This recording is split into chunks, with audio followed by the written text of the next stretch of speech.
So we've seen how we can set scenarios up and even make use of them to change values from one set of values to another. Those might be the standard kind of scenarios that we expect, good, bad, and awful, and we use the scenario manager for this. There is a drawback though.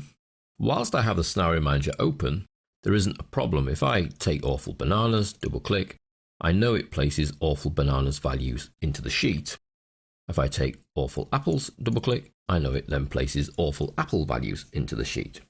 However, with the scenario manager closed, I don't really know whether these apple values are good, bad, or indifferent because there's no marking at all on the sheet. There is a way around that, and that's achieved by going back to the scenario manager and actually adding in to each of these scenarios another cell value that we can then change. So if I take my normal bananas and edit, what I want to do is add in another cell. So I want to keep that range, so I put a comma. I can then come and click at the bottom here, so below the total, and that picks up B15. Okay, those are the values in the cells, but B15 is currently empty, and I could put normal in there. Okay.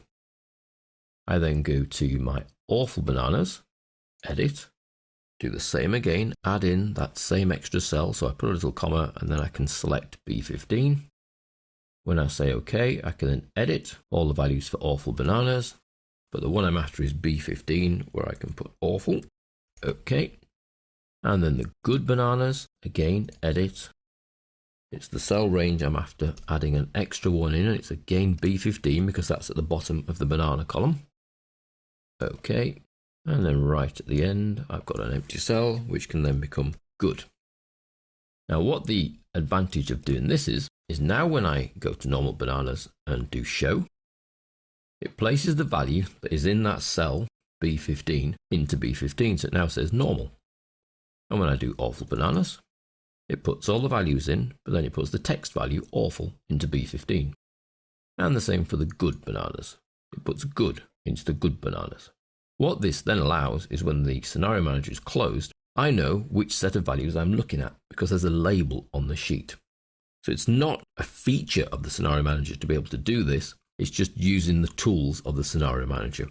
So we've added in an extra cell to the changing cells, and all we do is we change the label of those changing cells. So that's what if analysis, scenario manager, and then you can edit your ranges to add that changing cell in. Now, planning ahead, you would put that changing cell in right at the beginning, making sure you highlight your cells you want to change, plus the cell that will contain the label in this case. So you would do exactly the same for the apples and the pears.